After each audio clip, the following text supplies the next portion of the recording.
Hi, my name is Jessica Ross. Today, I'd like to discuss with you the problems that some families may face when disabilities are present in day-to-day life, specifically my brother Oscar. He's cute, isn't he? Oscar is 13 with a mental age of 8, cerebral palsy.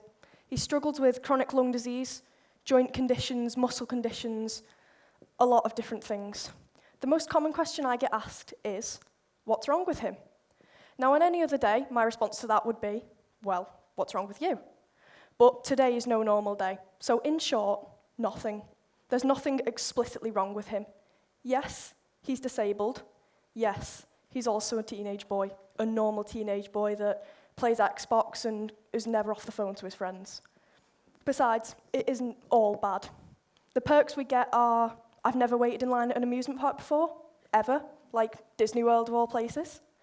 I developed my own patience, consideration for others. It helped me put myself in other people's shoes to understand what might be going on in their lives that I can't see. It helped me to gain kindness, to learn my most valuable skills. However, I would like to rephrase it in a way that sounds a little bit more realistic. At 7 years old, I was regularly pulled aside and told to grow up, to act like an adult. To act like an adult when I didn't even know how to spell my own name or do my own times tables. I developed a communicative urgency tic. I speak quite fastly if you hadn't already noticed. Now, the special treatment at restaurants and things isn't all that bad, but every plan has to have a backup. Every restaurant has to be wheelchair accessible. Every restaurant has to have a peanut allergy menu because Oscar has more allergies than I know of. But anyway, that's the sad part over. I'd like to move on to other questions that I'm asked. One of them being, how did this shape me? I believe Oscar's journey shaped mine just as much as it shaped his. I believe it gave me kindness. As I've mentioned before, it helps to put yourself in other people's shoes. I believe it gave me resilience, being able to tolerate things like tantrums or meltdowns, but not just tolerate them, to understand them and work with them. I believe it gave me leadership, to be able to take over the conversation when others are clearly struggling, to be able to redirect situations that always help. However, I believe I did grow up too fast. Growing up, my house had a different rhythm. Instead of football matches or walking my brother to go and play out, it was a lot of doctor's appointments, physiotherapy, waiting rooms. It was difficult, and I know complaining won't change it, but I would like to acknowledge that it wasn't fair on me as much as it wasn't fair on my parents, on everyone else, on his friends, on our other family. Considering I'm talking about my brother, I'd like to take you back to where it all began. I was 4.5 when Oscar was born. He was born 3.5 months premature.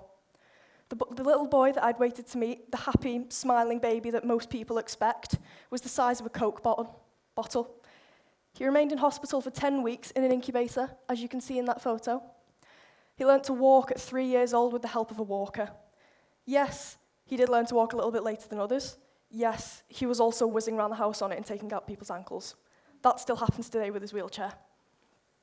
However, Oscar's story is one like no other.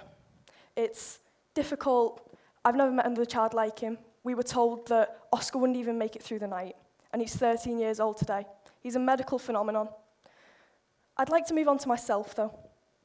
Over the years growing up with Oscar, I gained my own hobbies. Hobbies that I could pause, pick up, pack away. Little bits of me that I could leave behind in my own house in the safety of my own room.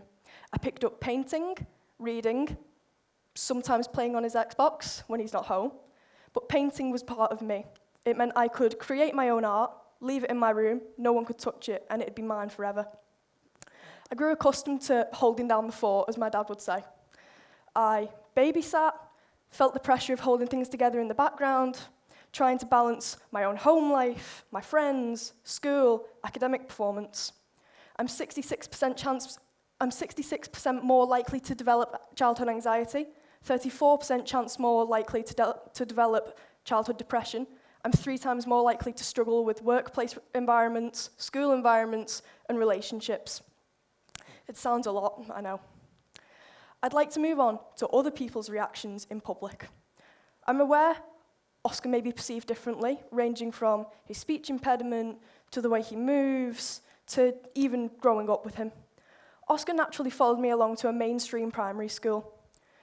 That was quickly changed, however, when he was transferred to a specialist school that could accommodate for children like him, schools that didn't focus on maths, they focused on muscle growth. His school even has a swimming pool, which I didn't think was very fair. Oscar made friends in his new school, but what I was grateful to see is that the other children weren't just selecting him in tag just because he couldn't run like they could. Other people's reactions in public can vary, coming from me and my family. My sister ignores it, she's too young to notice it. My mum just walks past. My dad often has to hurry me along from saying something, but that's a story for another time. Oscar's nothing to be afraid of. It's okay to want to learn about what's wrong with him. It's okay to learn about the disabilities that he has. It's okay to ask someone that knows him to translate when he's trying to speak. As I mentioned before, patience. Patience is what most people need in the world. Patience can look like helping him tie his shoes, helping him move around public places without bashing into someone, even asking 8 or 9 times what he wants for dinner, and it's a hot dog or a burger every single night. We keep the fridge stocked. What I'd like you to move on and learn from this is that not to ask what's wrong with him. There are so much better alternatives that don't have such negative connotations to him and his family. It's better to ask, what was he born with? What are his disabilities? What does he struggle with? Because I'm not naive. I understand that my brother struggles. I understand that, yes, he may be happier without his disability. Yes, it may have given him a better quality of life, if you'd like to use scientific language. But Oscar is fine the way he is. He's happy. He wakes up every morning, just like you and me. He goes to school, he comes home, he does his homework, sometimes. He plays out with his friends, and then he goes to bed, and he repeats it the next day. That sounds an awful lot just like you and me. To learn from this, as I mentioned, I'd like people to change their language around him. I'd like people to not walk on eggshells around him. He may be disabled, but he's not stupid.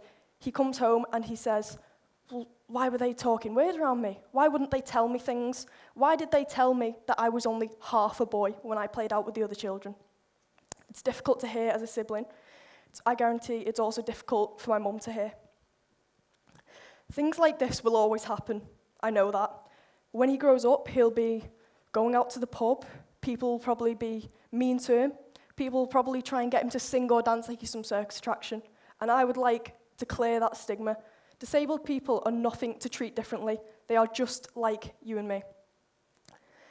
If you know other people who have disabilities or other people who may have disabled children, which we know a lot of because we like to communicate through Oscar Specialist School, ask them if they're okay. Ask them how they're doing. Be that person that they can lean back on and tell them, oh, it's okay. I know I don't understand the struggle. I can only imagine what you're going through. But yes, I'm here for you. Thank you for your time.